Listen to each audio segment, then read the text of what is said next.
Okay. Try this We're back. again. We're back. The audio is back. We're good. Sorry about that minor interruption. But I guess it was our last complete thought about the NCAA game. Anyway, so picking it back up. Pro ball, NBA. April 18th, we're starting the playoffs. Celtics, your Boston Celtics are pushing to be a part of it. Let's see, where are we at right now for standings, Mr. Barry? I believe we are in eighth. Are we still eighth? Okay. Yeah.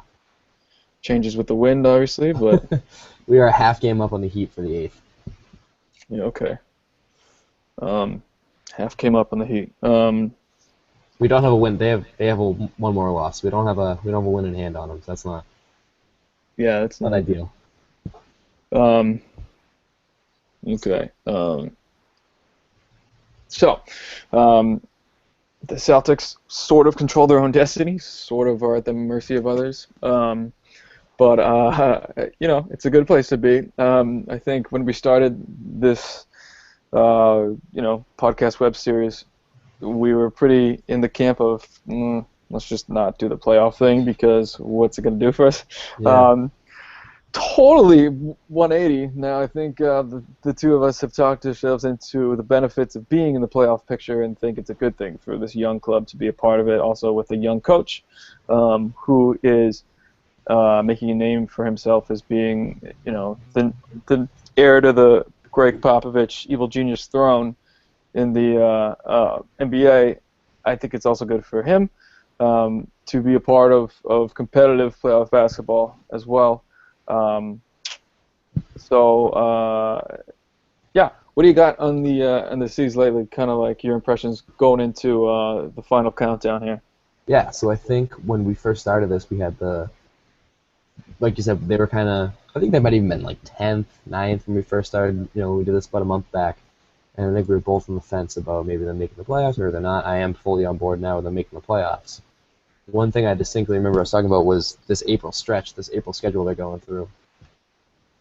So, I mean, we're in it now. I mean, you had a tough loss. That was a bad loss to Milwaukee. I won't say it's a tough loss. That was a bad loss to Milwaukee. I thought they played a pretty good first half. They hung tough.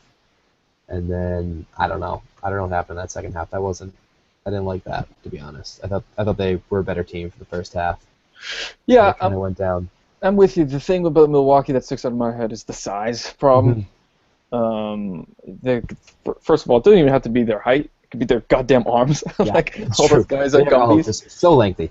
Yeah, the Milwaukee Gumbies are kind of tough to handle, especially with a team like us. But continue. Yeah. Yeah. My other thought. I mean, then they followed that up the next night with a great win in Toronto, and that was just a pretty gutsy game. Great ending. I was impressed. I get to, like I said, I was home last week in Boston, so I actually got to watch pretty much the entirety of that game, and I was pretty impressed with the way they fought and the way they played in that game. That's a pretty decent team, that Toronto team they beat. It's not we're not going to remember them in 5 years for being some amazing team, but pretty decent team by the standards of the East. Yeah. So that was a pretty good win. I'm just looking at the schedule now, and we're still not really in the teeth of it. They have a chance to, by my quick Northeastern education math here, I believe knock the Pistons out of playoff contention if they beat them tomorrow night. Pistons are about 5 out of the playoffs, and I would guess they have about 5 to play. So they can see a win. That's a win a playoff team makes. You knock teams out. You don't let the worst teams play up to you or play down. Play up to you rather. You don't play down to worst teams. So I mean that'd be a good win. Actually, that got flexed to ESPN, so I might even have a chance to watch that one too. Oh shit. Yeah, but then you look at the 4 after that, and you get Cleveland on Friday, Cleveland on Sunday, Toronto on Tuesday, Milwaukee on Wednesday. So those are 4 playoff teams to end your season, and you're gonna need, I don't know, say 3 to be safe, 2 definitely out of those 4, to probably have a good chance of making the playoffs. So I mean, Cleveland's got nothing left to play for. Toronto and Milwaukee might be jostling for their positions, but The Wizards. no, actually, I'm just kidding. Toronto's got it pretty well locked up. Milwaukee's pretty well locked up. So, you might see 4 teams that have nothing to play for, and might not really put much into it. But those are 4 talented teams you got to beat probably 2 out of 4 times in the span of about 5 days. So it remains to be seen whether they're going to do it. I'm impressed with what they've done. I'm glad that they've they haven't they didn't fall apart over this last couple weeks and haven't just knocked themselves completely out of the playoffs. But they're gonna have to come up with some more gutsy performances, some good wins against playoff teams, and then again I think they're gonna go into the playoffs and get waxed by pick your choice of Cleveland or Atlanta. But still, to get there, I think it would be good for, like we talked about before, it'd be good for the teams, it'd be good for Brad Stevens, probably most of all good for Brad Stevens. But I'd love to see it. I love playoff basketball. I'd love to see him in there. Yeah. And I mean, at this point, if they sneak in the 8th seed and they're the worst record in the playoffs, what's the difference between a probable 15th pick and a probable 16th pick? Whatever. Doesn't matter. If Danny wants to move up in the draft, he's going to move up in the draft pretty much regardless of where we pick this year, just because he's got that whole stockpile anyways. So, yeah, I mean, I don't see a downside at this point with sneaking in that 8th seed and getting probably 4 games in a playoff experience before they're out, but still getting 4 games in a playoff experience. Yeah. I think it's important, too. I think somebody who sticks out in my mind when we talk about Brad benefiting from the experience, I think Marcus, big time, would benefit from the experience. He's starting to be, he had that clutch lay-in, which is a very veteran move, having the presence of mind to throw that ball back in against the Raptors there in OT. I really like Marcus. I'm hoping for him to kind of be. We talk about how around the league everybody talks about how, rightly so, how phenomenal Kawhi Leonard has been, and I'm hoping Marcus Smart can kind of do similar sorts of things, maybe not to the sheer numbers that Kawhi, packs in, but just doing a lot of things really well. Defense, if he can improve his jump shot, especially behind the arc. His competitive fire is second to none. His defensive intensity is getting to be second to none. So hopefully, the rookie there can learn a lot from a playoff run and continue to excel going forward. I think it's very likely. What was I going to say? So, I'm on record as saying that I want the team to be in. I think they've earned it at this point. There's other clubs I don't think have earned it that are in contention, like Brooklyn. Doesn't seem to. I mean, they've had better games as of late, but that team should be a 5 seed at least. The way they've been composed and put together in terms of the talent on the roster. So, there's other teams who I just don't think should have a spot over the C's, but that's what happens when you string together a shitty first leg of the marathon in the beginning of the season. But I'm looking forward to the Celtics. I don't know. What do you feel like the return of Paul George is going to mean much for the club? So I'm looking at the the main competition for that 8 seed is going to come from the Heat, the Pacers, and maybe the Hornets. If the Hornets can make a little run, like I said, Pistons are like 5 back, so they're probably out. And then you can see them flip-flopping with Brooklyn, but in terms of leapfrogging the Celtics getting to the playoffs, you're looking at the Heat, the Pacers, and the Hornets. The Heat have a pretty easy schedule. They go Chicago, Toronto, Orlando, Philly. So those are probably 2 wins out of that, maybe a third, with Orlando and Philly. Indiana has a tough road. They got the Knicks, the Knicks, Pistons, Thunder, Wizards, Grizzlies. So that's another tough road, similar to what Celtics are going to go through. And I don't think that they're going to have quite enough to make up 3 games. I think it's 3 games. No, 1 full game. Just kidding. Yep. Okay, I'm going to give it to the Pacers. I am going to say the Pacers. I misread the Pacers games back.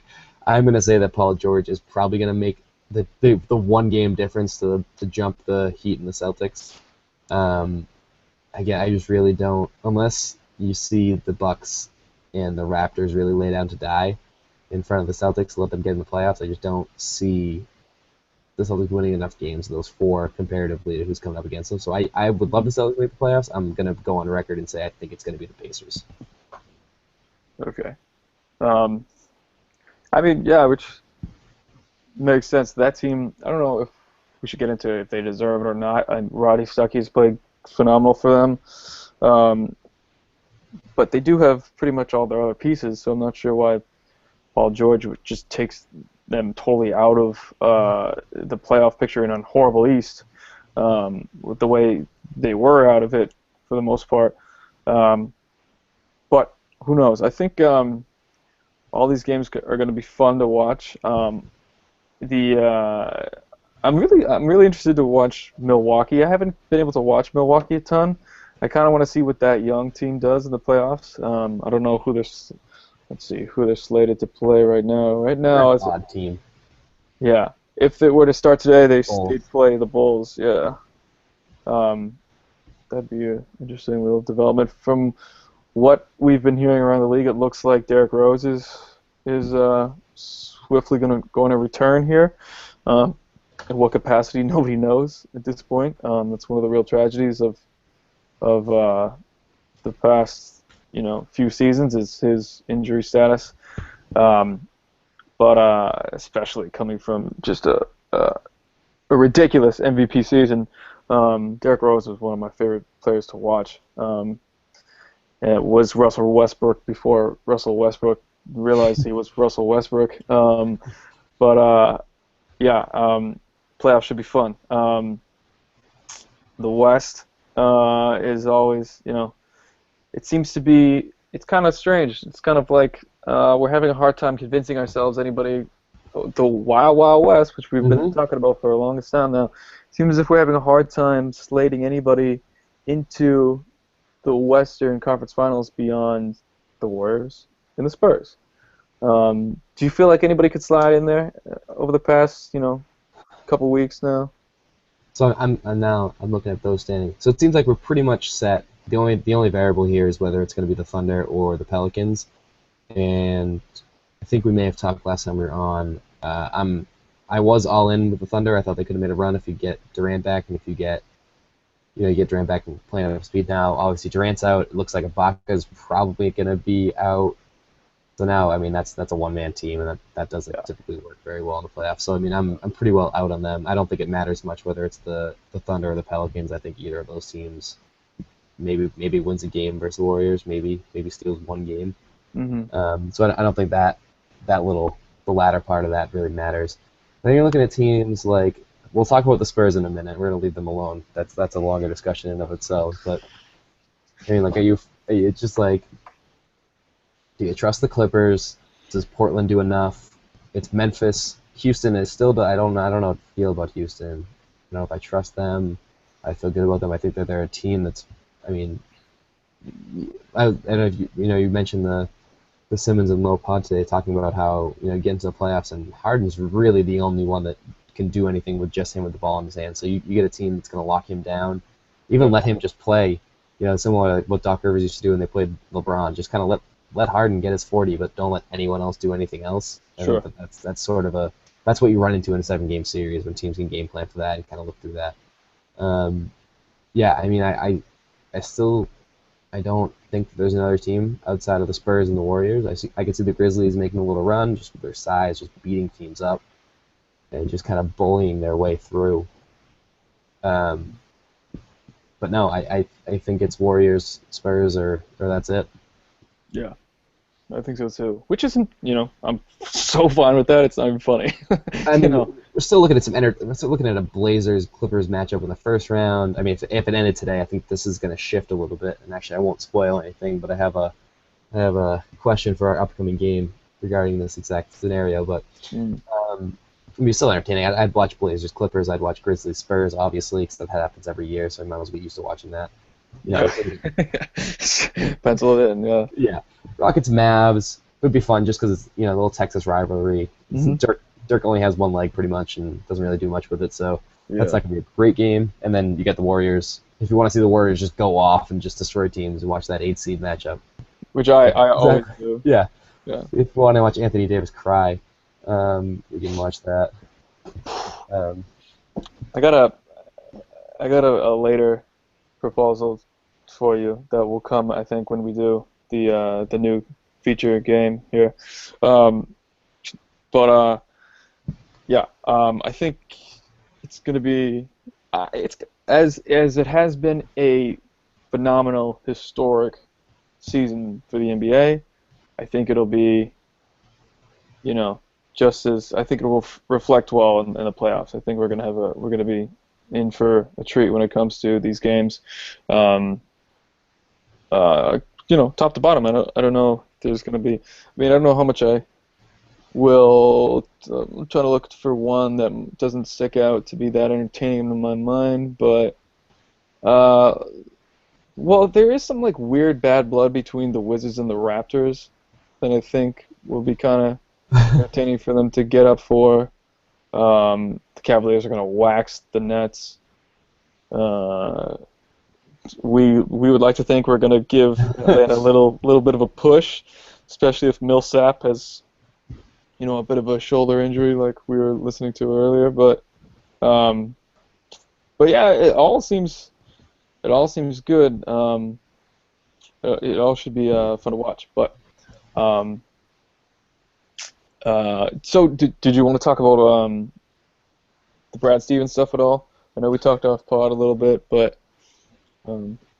I think our talk off pod was fairly short because I think it's a fairly short sort of conversation at this point. I think it's I don't know how to say this word. I made the analogy of I think Brad Stevens to Indiana, or maybe Duke if you see Coach K leaving. I think Brad Stevens, one of those places, is going to be akin to Urban Meyer to Notre Dame. The rumors that you hear every time Notre Dame has an opening, it's always Urban Meyer because he says it's his dream job. He's whatever. I don't think it's ever going to happen in either scenario, but it's one of those things that the media loves and loves and loves, and it just fills their airwaves, and it fills their. It's an easy column to write. It's an easy thing to talk about. It's an easy thing to debate. I don't personally want to fall trap to that because I don't think there's much to talk about. I don't think Brad Stevens signs a 6-year contract and bolts after 2 years to go to fucking Texas. I think if it's gonna probably be a discussion when Indiana comes up, and that's probably rightly so. I mean, he's Indiana's favorite son right now, so it's probably at least gonna garner a discussion. I don't think it's gonna lead to a thing. I don't think he's gonna go to talk to them, and quite frankly, I don't think Danny Ainge is gonna let them talk to him. Yeah, it really boils down to it. I'm with you. Yeah, I mean, I think that we talked about this, this article written on Nesson about how when you pluck a top-notch college coach from college, you're signing up for the rumors that come along with it. You're signing up for the every hot college rumor wants this hot college coach, situation. It's not gonna be the last time we hear about this. It certainly wasn't the first, and I mean, I don't think at this point, I don't think it's something to worry about. We talk now 3 years from now, and the Celtics still are kind of battling for an 8 seed, and really nothing's happened. Yeah, then that's a scenario where maybe I can see, Brad Stevens 5 years into his contract, 4 or 5 years into his contract, even in the 6th year, maybe something good opens up. Maybe that's when Coach K finally steps aside. Maybe that's when Roy Williams steps down, something of that nature. Then maybe you see a more fire to where the smoke is with the rumor. But I don't think as of now there's really anything to. There's not really much to talk about. I think that he's here, and I think he's here because it's all part of the plan, and I think he buys into that plan. Yeah, I'm with you. First of all, I agree. This is a media story. This isn't a Brad Stevens story. He hasn't even made one mention of this. This is all speculation from pundits in the college basketball or NBA community saying that Brad Stevens could be lured away. Well, yes, Brad Stevens. He said, no, I'm not going to be. I'm going to be. I retweeted that thing from Boston Herald beat writer, longtime beat writer Steve Bulpett, who was with Stevens, asked him about these rumors and these opening jobs, and he said, pretty flatly, as the tweet said, that I'll be in Boston. So he's not interested, it seems. And also, I think it's worth saying, the dude's 38, so he's got a lot of coaching to do. So he could have 2 runs in the NBA, let's say it didn't work out with us, and he goes somewhere random and tries again, and then still have get calls for the college game. So, I mean, if he decides to pass on the college dream job opportunities that might come into existence, like Duke or UNC or Indiana, those positions could get filled and become vacant again by the time he's still got the fire to coach, and will continue to, I'm sure. So he could hit it on the second go-around if he really wanted to go back to college, but I really don't think that's a thing, because I think he understands that he coaches for the game's original monarchy, the franchise of franchises in the NBA. And I know I'm biased. You might be biased, but I mean, scoreboard bitches, we've got the most. And we're the throne, and Brad Stevens sits atop of it right now. And I think the history and the success and everything, that's not lost on him. He's a NBA basketball savant, so he's got like the best gig in basketball in my mind, in his mind too, I would hope, and it seems to be the case. He's not going anywhere. It's just, it's almost silly to even talk about anymore. While we're kind of on that topic, though, we'll bring up one thing, and this has been something that I've floated around with my brother a decent amount. I'm surprised that Shaka Smart took that Texas job, because I truly think that there's been, I don't remember how it came up. I think he met with Popovich a year or two ago, or coached some preseason. I don't remember what exactly happened, but there's just like this all of a sudden this praise on both sides, Popovich of Shaka Smart of Popovich, and from that point forward, I'm just so steadily convinced that Shaka Smart is the next in line for the Spurs job. I think he's absolutely tremendous. I think he still is the best coach in college basketball. Other than your legends, I think obviously you get Krzyzewski and you have some of your better known guys, but I think when he goes to Texas, I think it's going to really be proven out that he's really one of the better coaches in college basketball. That's a school that has endless money and just the best facilities and pulls from a great talent pool. So I had kind of a little tangent there, but I think Shaka Smart to Texas is a great rumor, and I think it only kind of fortifies the rumor that I think he's being groomed for the Spurs job, kind of like back behind the scenes, and I think he's just like Stevens will make a really, really, really solid NBA coach. Interesting. Yeah, he's very relatable. He gets his the players get up for him, which is pretty terrific. Is Shaka Smart a former player in the league or in college? I don't think he played in the NBA. He played in college. Okay. It's a good take. I hadn't heard that. So maybe that is a real thing. That could be his training ground for his next step up. That'd be great. I like Shaka Smart a lot. So I watched the college game and everything, but of course I'm biased. I'd like the best coaches to be in the pro league. But yeah, that's a good thought. Hopefully, maybe we'll see that within the decade. Something like that happening. That'd be great. Yeah. Okay. You want to do the in and out? Let's do it. Do it. So you're gonna drive the car on this one. So. Yeah, ready.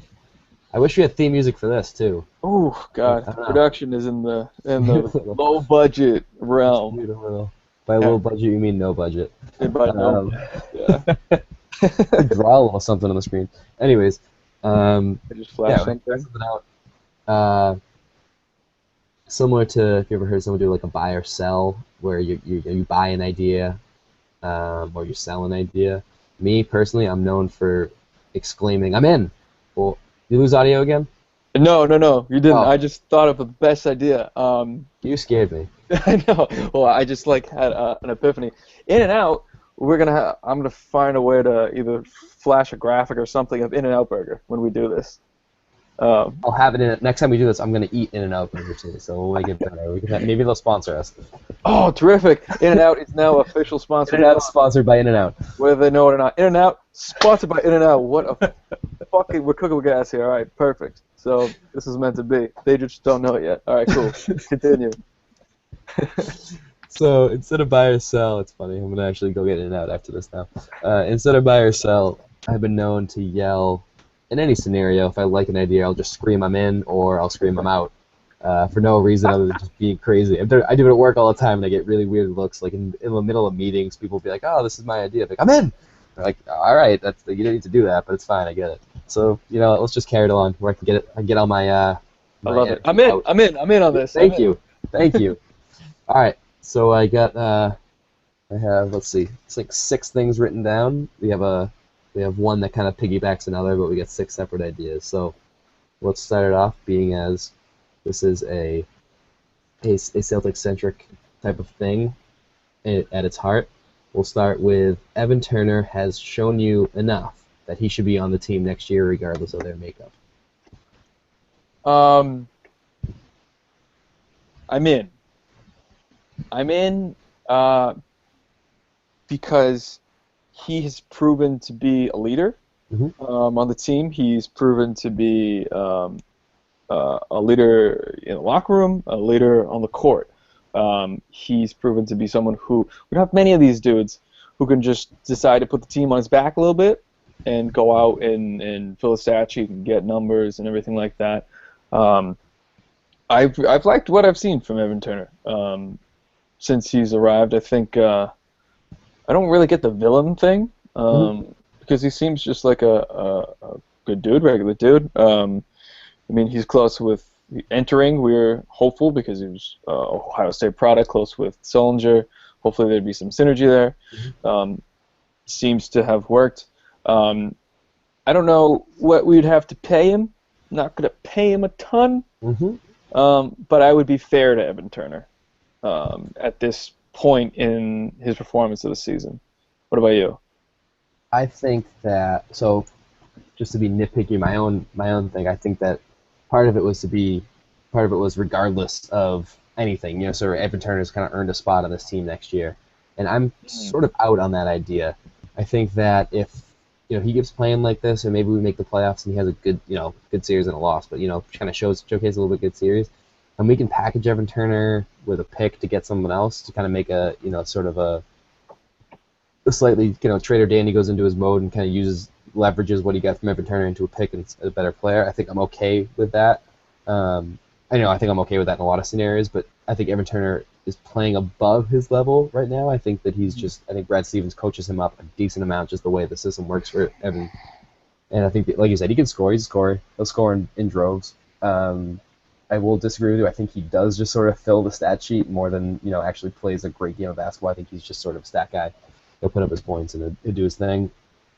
Fair. But that being said, I mean, if we have Evan Turner on the team next year, I'm not cursing out Danny Ainge's name, and I'm not cursing out the direction of the teams, and I think he's fine. But I see him as they bought really low, and they're going to sell higher than they should. I mean, sell higher than the other team should take him on that. So I think that I'm out on the absoluteness of him being on the Celtics next year, and I'm fine with him not being on the team. Yeah. I should preference by saying I don't think I'm in on anybody on the squad, save for...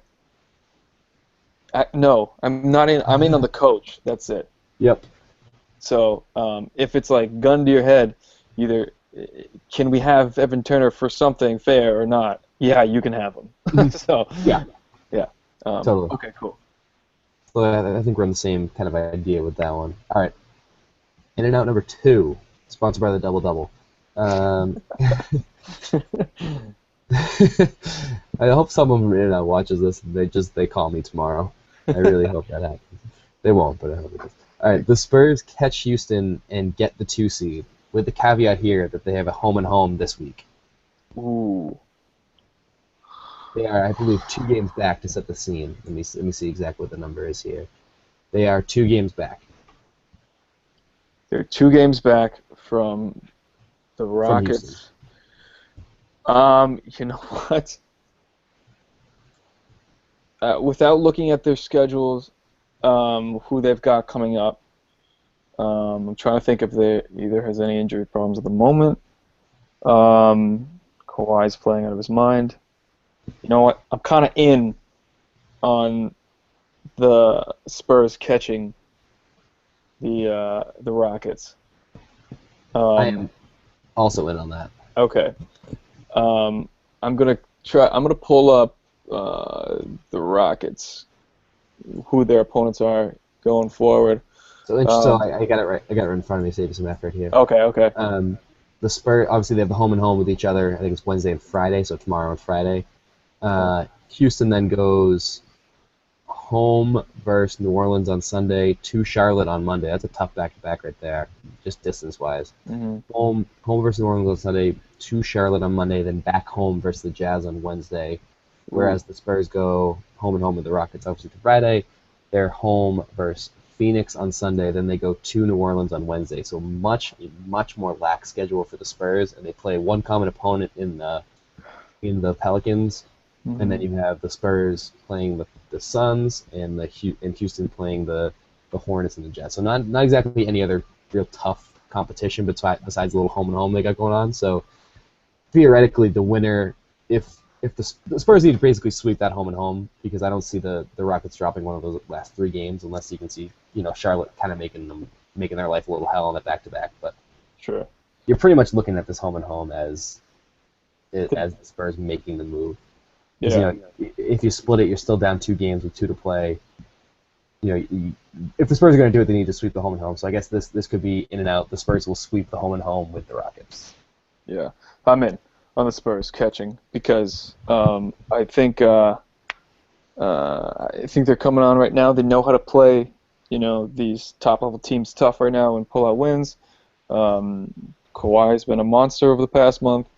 I think the Spurs are smart enough to understand that Houston is kind of a bit of a one-trick pony, and if we can, like you mentioned before, stop Harden, they are the best three-point shooting team in the game right now. But if you can figure it out how to stop them, they'll be able to, because they're the best team, like scheme-wise, in San Antonio. I mean, so also I don't like that Houston will play Utah. Utah, I think, has a bit of I shouldn't say a chip on his shoulder, but it's like kind of discovered that it's actually a nice team. So it's like, oh, we're a nice team, and Rudy Gobert's a monster, and they're actually kind of playing for their the sake of having fun winning. So I think that's a dangerous game for Houston as well. So I'm in on the Spurs climbing one more spot. I think it wouldn't be surprising at all. I think I'm in on that as well. I think that another kind of a weird little factor is that goes home and home in San Antonio first. So you get the Spurs' chance to, get that first win tomorrow night at home behind their crowd where they're pretty phenomenal. Right. And then get a little bit of confidence going into that Friday game. Yeah. And maybe the Rockets on their heels a little bit, sort of the same way where you just get one game and get the other. And I mean, who's gonna call you crazy for saying the Spurs can go into Houston and win a game, or sweep out the season, or it's just that it's like if it's the Blazers we're talking about, or if this is the Grizzlies we're talking about need to win 2 versus Houston, it's like, oh yeah, I guess they could do it, but more likely they split the home and home. But it's the Spurs. It's April. This is where Popovich has made his rings. This is where Duncan's made his rings. This is where they pound it. Yeah. And I think one of those scenarios, I think it's more likely or not that the Spurs sweep this home and home. Yeah. You can't hate. Spurs are this is what they do, and there's anybody who's mad at them just hasn't been paying attention to basketball for the past several years. I just got a quick in or out for you related to that last one. Yeah, I just flipped the script really quick for you. In or out on the James Harden signature stir it up taunt as he runs away from making a great play. Have you seen this? I have not, and I'm going to look at it right now. So let's just pause for awfulness right now. I believe it's either stir it up, cook it up. I'm not sure what they're calling it, but it's a move where hopefully you're looking at it soon, coming up right now. But for the viewers at home, it's a move where actually I could bring it up right now and start talking over it, and you'll see it on the screen. That is something special. I don't know what that is actually. Yeah, it's his new sort of thing. I'm a big fan of like the Russell Westbrook 6-shooter and having like your signature. It's like a sack dance for the NBA. So I'm very much into doing these sort of things. I can't freaking. That's good. Get a GIF to load right now. That's good. Oh, here we go. Okay. So hold on, I'm gonna share this screen for a quick minute. Let's see. But what do you think about that? In and out. Let's go back to you. Antoine Walker's wiggle is still the best one ever. Don't even answer it. It's obviously in. Everyone's in. It's in. Yeah. There's no this right here, folks. There we go. This right here is great. I like it. I think it could be better. It's kind of like he's doing it like above his head. I would kind of like do it, more down by your chest. I'm really nitpicking here, but we won't keep doing the James Harden thing here. It But just seems like the next level of feed me. yeah, it's just kind of like I would be doing it here, like cooking up, like in the dope boy, in the lab cooking up type of That's move. not bad. He's doing this like he's feeding himself, kind of, which is kind of funny in itself. But total digression. I'm glad I brought that to your attention at least. But there can only be one, and that's Antoine Walker's Wiggle, and that's just non-negotiable. It starts there, ends there, and that's it. Carry on. Next in round. All right, we have a little two-parter here. All right, if you were to do a full NBA fantasy draft, or not necessarily, sorry, I shouldn't say it like that. If you were to start an NBA franchise from scratch, Anthony Davis is the second pick. Out of everybody in the league right now? You are franchise number 2 on the board of a whole slate of the NBA. Okay, so I'm number 2, and Anthony Davis falls to me. Am I in or out? Yeah, basically, I mean, pretty well agreed. I think LeBron would be, no matter what you're at right now, LeBron is the best player. You probably pick him to start any franchise right now. You know what? Let's go ahead. I got 2 answers for you. Go ahead. I'm in on Anthony Davis falling to me as the number 2, and I'm out on your assessment that LeBron is the number 1. I think it's Davis. Wow. I think it's Anthony Davis over anybody in the league right now. I mean, you can throw up Durant and LeBron, but I think for pure like. We could have Burger King and In-N-Out fighting over sponsorship. That's pretty much a flame-broiled. That's a flame-broiled hot take right there. So maybe get some burger joints fighting over this. That's awesome. We'll get a little, it's charbroiled up. Yeah. Yeah. Everybody just take a second, take a sip of water. Stuff out here. No, I'm AD. I'm driving that AD train, and I shouldn't say I'm driving it because there's many more people who are driving it before me. But no, I think Davis is a talent that I think will surpass Duncan. I think will be far and away the best. I guess we're calling him power forward. I think he's whatever you want to call him. Yeah. He's interchangeable between the 4 and the 5, I believe, just because he can do it all. But I think his talent is upper echelon, next level shit. It's in the LeBron category of otherworldly type of stuff. But here's my differentiation between Davis and LeBron. I think it's easier to fill LeBron's role than it is to fill Anthony Davis's role. I think Anthony Davis, for what he's doing for his position and size, is unprecedented, much harder to do than it is to find a 6'8", 6'9", whatever the hell LeBron is, small forward who plays like the power forward and is just an athletic freak. That is very difficult to come by. But I think it's even more of a rarity. Like, if LeBron is Bigfoot, Anthony Davis is like the Loch Ness Monster type of improbability. So, to me, it's Davis. Yeah. Yeah. You're taking it back, I know. I just did a whole Monster Quest scene here. Oh, man. That is... I'm having a tough time coming up with any counter argument, to be perfectly honest. I don't know that I have much else to say. That's out of sheer surprise at my stupidity, or out of, No, yeah, well, normally, no. True, yeah. No, this is... I mean, he plays such a different game than pretty much anyone else in the league that you're right. That's a tougher hold. And, I mean, not just plenty of people play different games in the league that, kind of have a different style that no one else plays, but a different style that Anthony Davis plays that is just so pure. I don't even know the word for it. It's obviously good. It's pure. It's just it's pretty perfect. I mean, he's pretty much what you what you'd want to do with a big guy, a guy that Yeah. really cares about the game, still wants to get better, rebounds, scores, defends like an animal. To me, it's the future now. Yeah.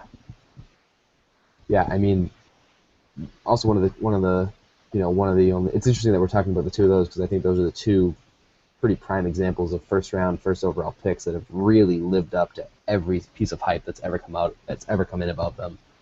Yeah. You look at Duncan kind of in the same light, and I think that's an interesting comparison between the two of them. Excuse me. Obviously, a couple of examples of that, but you just think of in recent memory, those are probably three of the ones that kind of stick out when you think of first overall picks that have just 100% lived up to every drop of the hype. Yeah. Yeah, I don't think the Tim Duncan comparisons are unfair. I don't think they do anyone a disservice. I think they're pretty right on that about him. And I mean, kid is 22, just turned 22 about a month ago. Just absurd. Unfair. I mean, he's got 12 solid prime years ahead of him. And then by that time, we'll be like, there will never be another Anthony Davis. So. All right. Well, I am now in. I'm out on Anthony Davis being the second pick because I'm in on Anthony Davis being the first pick. We're in. I'm in too. That's awesome.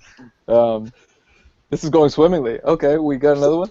So my sidecar to that is Kawhi Leonard is a top 10 pick in that same draft. See, Kawhi is very close to my heart right now, because I've been listening to too much Grant Land or too much.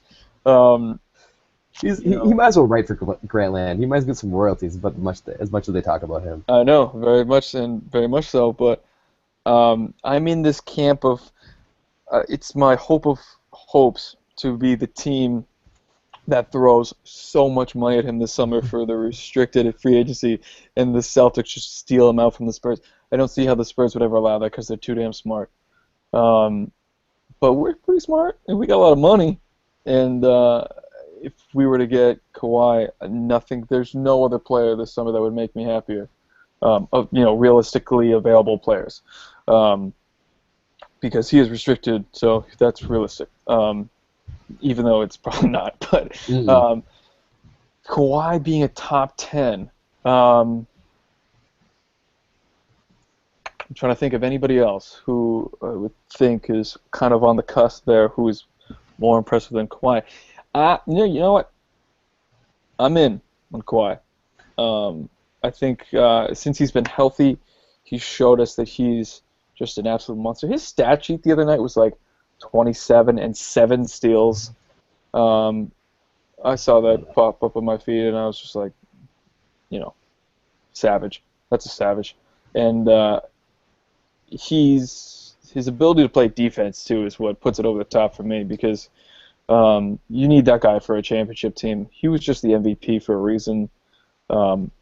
You could place him with Marcus, and my one of my newest dream scenarios is to somehow muster a way to bring Kawhi and DeAndre to this team. Won't happen, but it's a nice little fantasy game for me to play. But I'm in on Kawhi being a top 10 right now. What about you? Do you think are you in or out on that? Yeah, I think I'm in on him being like the 10th pick. Yes, that's fair. I don't know that he's 8. I don't know that he's 13. So I think, it's sort of one of those get real nitpicky who do we put above him? Where is he on like sort of the hierarchy of NBA players? But I am definitely in on him deserving to be number 10, number 9, number 10. I mean, two things he does extremely well. Obviously, defend. It's kind of a broad stroke. And then I'm going to get really specific with his offensive game. But defending, he's just another one, similar to Anthony Davis. There isn't a word strong enough for how much I love watching him play defense on basketball. Just unbelievable steals, just man-to-man guarding people, just making people's lives just miserable when they have to go up against him. I heard Simmons call him, Scottie Pippen today, and I think that's pretty accurate in terms of the way they play the game. Yeah. And then another thing that he does really well is shoot shoot smart shots, know when it's time for him to shoot. And I think that a lot of that obviously comes from the system he plays in with the Spurs. But I mean, a guy that defends, doesn't make mistakes, shoots at an extremely high percentage, from where he likes to shoot. That's a guy that that is a, like you said last year, that is a building block and a backbone to a championship team. Yeah. That's not a role player. That's a superstar. Yeah. While we were just discussing this, I wrote down names off the top of my head. I got to 9 of them, including Kawhi. And disclaimer, I'm discluding Kobe Bryant. Just because I don't think that's fair. He's kind of on his way out. It's not the state of the league right now. So in no particular order, I just threw down these names: Durant, LeBron, Anthony Davis, Curry, CP3, James Harden, Boogie Cousins, Russ, and Kawhi. That's 9. Mm-hmm. I'm not sure if there's another one who stands out in my head as somebody who I have. I don't know if there's. I think people that, other names that come to mind that I'm not necessarily at all saying you don't pick Kawhi over. You get like Klay Thompson, you get LaMarcus Aldridge. Marcus All 3 years ago maybe is a great time to great thing to start over. We're not there yet. Kevin Love last year. Kyrie Irving, another name you could probably throw in that sort of that little, I wouldn't call it middle ground, mid first round pick in terms of being one of the best 15 players. But no, I think that I even think I'd take him over. No, I'm not gonna say it. I'm not even gonna say it, guys. Don't worry about it. I take him over Klay. I think him and Klay are kind of battling that battle in the middle there. But I think just the way Kawhi plays the game is just a much sounder way to win a championship, sort of to build around. Is a much more needed tool than what Klay Thompson brings. And I think that's the next name, because I kind of had the same names kind of penned down in my head as I was thinking about this today. So I think that the next name on that list is probably Klay Thompson or even LaMarcus Aldridge. But I think I take Kawhi over both of those. So I think I pencil him in there at 8 or 9 or 10. Yeah, 9 or 10 feels right for me too.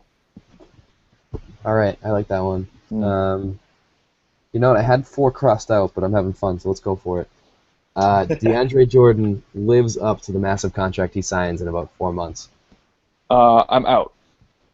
I'm out because I think it's going to be what he's got in LA with the Clippers is a very good situation for him. Like we've heard and have discussed, he's great rolling to the rim, obviously, and he gets a lot of his points that way. I think he's averaging around 13 points. I think it's like 17 rebounds from what I was listening to today. I think it takes a very specific, takes the right team to max out DeAndre and to get max results from DeAndre. I don't think there's a ton of those teams around and available. I think our team could be one of them. But I think if it's that or the field, taking the field to kind of like pay him a lot, have him go, and then just not use him right. And that's all it is, honestly. Mm-hmm. I think it fits with. I agree. I think that one of the biggest things the Celtics are missing is a strong rim protector.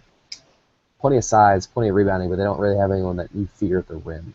Yeah. So you think of it this way: like you add DeAndre Jordan to this Celtics team, and I think that they're maybe not a contender in the East, but I certainly think they win their division.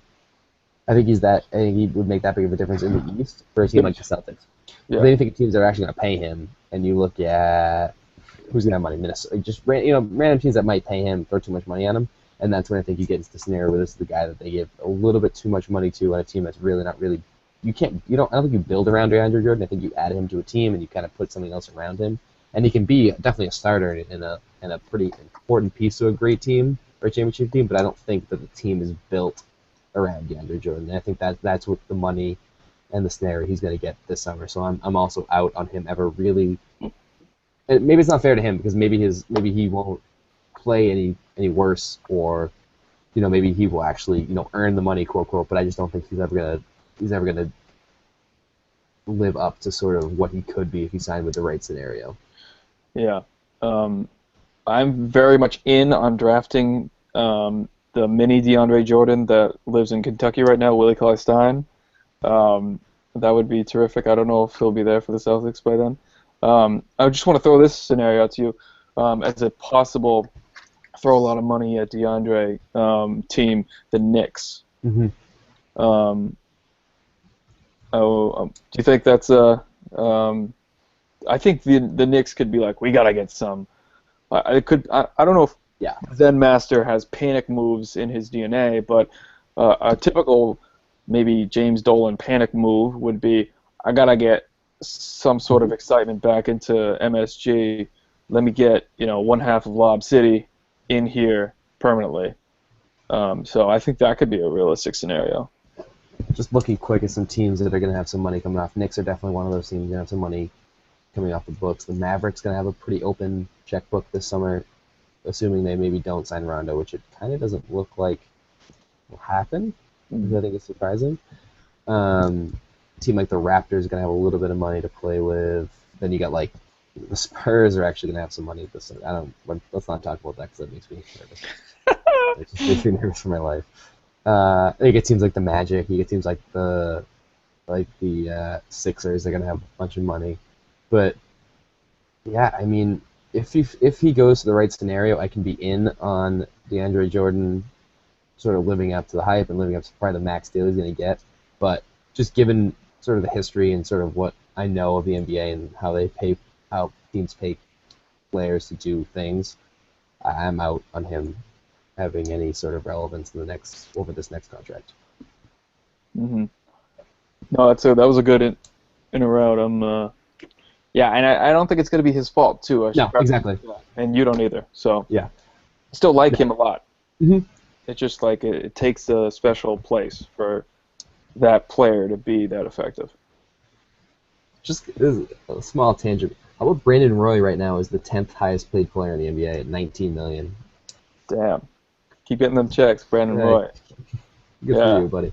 Good for him. That was That's fucking nuts. No, I'm looking at this. No one else really surprised me. Gordon Hayward coming at 26 is kind of cool, I guess. Mm. If you're into white dudes getting a bunch of dough for nothing. I'm not. I'm white and I'm not. All right, let's move on to get two left here. We've got two strong ones. Cool. All right, I think we talked about this a little bit before, and we've definitely talked about this in a prior edition. Derrick Rose returning to the Bulls makes them a contender in the East.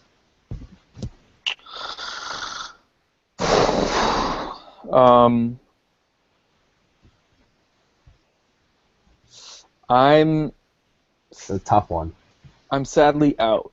I just hesitated for a while because I was trying to figure out a scenario where I could say in. Because I'm a fan of Derrick Rose, I'm a fan of Tom Thibodeau, I'm a fan of the Bulls, really, in general. Because they're like an old school team, play the right way, defense first, all the good stuff, all the boxes I check off the list. Mm-hmm. But Derrick Rose is going to be a different guy coming back. If he can evolve his game to be, much less explosive and put some body in jeopardy and himself in jeopardy and be a better jump shooter and take safer offensive shots and decision making. That's what he needs to be, and I don't think he's going to have perfected it in the manner of which he needs to perfect it by the time we're into the next couple months of playoff basketball. I think that's they could be right back in it for a legit title or Eastern Conference contention next season once he carves out a new role. But I'm not in on it. I think it's too soon, unfortunately, for the city of Chicago. What about you? Another tough one for me. I am out because it's not last week. It's a weird thing to say. If this is March 31st, even March 28th, and we're talking about maybe Tuesday is the day that Derrick Rose comes back and he gets 2 full weeks to kind of get some wind underneath his, Yep. or kind of get some basketball conditioning into him. Maybe I'm talking a different story here, but I don't think he's going to be ready, and I just don't think that it's going to be quite enough to rock the boat that much to upset. You're going to have to go through both of them, as the Bulls are probably going to go through the Cavs and the Hawks. And I don't think it's quite enough to go through the two of them. If we're talking about them having to beat just the Hawks or just the Cavs, different story. I think that does actually would actually make the Bulls contender if you take the Cavs or the Hawks out of the picture completely. But given the current landscape of those two teams, I think those two teams are as strong as any other two in the league. I don't think that he pushes the Bulls over. It's tough because I still think I think maybe he gets them past one of those two teams in a good series. I think it would be the Cavs at this point. So maybe they take down the Cavs in the second round. Maybe we see something like that. But I don't think it gives them quite enough. They're gonna have quite enough gas to get through both those teams. Yeah. Yeah, that's a very good point about. I'm with you too on it not being last week. If he had a little bit more time, I'm more apt to hesitate on being out, but because it's just not enough time. Mm-hmm. So, yeah, which sucks because Yeah. I want a top of his form Derrick Rose for the league, but. And not only that, I don't think there's gonna be entertaining first round series in the East, but there's not gonna be anything that really matters much until you get to the East Conference Finals, which is probably pretty well assumed to be the two top, the Hawks and the Cavs. But I think from that perspective too, it would maybe it still will. Maybe he comes back and it still provides a decent series in that second round versus one of those two teams. But I'm not too sold on them becoming a contender because of it. So No. I'm out on that one. All right, this is the fun one here. Okay. Number 5, in or out, there should be a drastic change to the playoff format in our NBA. I'm in. It should be the top 16. Find a way to, separate the 8 from the 8, whichever way you want. I love my team, our team, but, we shouldn't be getting in over, some of the other teams in the West and things like that. We're far sub 500. That's not fair. And the other bottoms of the Eastern Conference are as well. So you're going a straight 1 through 16 best record? Yeah. Because I feel as if, through the draft will even itself out. If there's a huge, kind of shift in talent and power to the West, the East starts, hanging out in the lottery. They start drafting some of the better players. It will balance itself out. I don't know if it's like a pendulum where it swings back and forth. I think it'll be like, everything corrects for itself and everybody will be kind of at equilibrium instead of, every 2 years the West sucks, every 2 years the East sucks, and we have to, But I think it's better for it to be just, 1 through 16 and do it like that. Don't give a finnuck about the divisions and who wins the divisions. Yeah, I don't care about that. Only losers hang those banners anyway, which is very pretentious for Celtics fans to say, but it's facts, people. I'm a 1 through 16 guy. Okay, so I'm also in that there needs to be a drastic change, and I think the biggest reason for that is what you just touched on. I think it helps even the power out really quickly. Because you look at the East, and I don't see a scenario where it really gets better anytime soon because crappy teams are making the playoffs and losing out on a chance to get a top pick, and I think that hurts. If you're going to have the lottery like that, I kind of think it hurts. It's sort of, when you really think about it and sit down and really get into thinking about how the lottery works and what the current current landscape is, it really doesn't make any sense right now because the East has been pretty crappy for a bunch of years now, and it's not like it's going to get any better because you got crappy teams sneaking in the playoffs and then all of a sudden they're locked into a shitty mid-round pick. Mm-hmm. I think I've heard it referred to as the Washington Bullet syndrome, where early '90s or later '90s, mid '90s, they were kind of in the same scenario. They get trapped into this crappy 7-8 seed in the playoffs just because they're that good in the East, and you get a shit draft pick. So I think the only true way to kind of fix that, and maybe even it helps fix tanking a little bit, because if you're a really bad team, there's no way you're going to crack the top 16 versus there's a better chance you crack the top 8 in a shitty division. So maybe that fixes tanking in and of itself a little bit more, in that you just go straight 1 through 16. The one place we're going to disagree is I think that if you're going to have divisions, there needs to be some reward for winning said division. If you want to get rid of divisions altogether, that's a different argument, because that kind of changes up everything. That means then you play every team twice or whatever, 3 times, whatever it evens out to be. That kind of changes the conversation a little bit. So I think if you're gonna have the division set up just for the safety of I guess not safety, but sort of like the travel, or whatever the big advantage of having these geographic divisions is, there needs to be some sort of reward for winning that division, whether it's just the winners get a guaranteed top 8 seed. I don't know how similar how do they do it now, whereas the winners of the division are no worse than the 4 seed in their playoffs. Maybe the winners of every division is no worse than the 8 seed, and then after that, go for it. I'm not totally sure how that would work, but I don't think I don't see a scenario where the East gets drastically better anytime soon.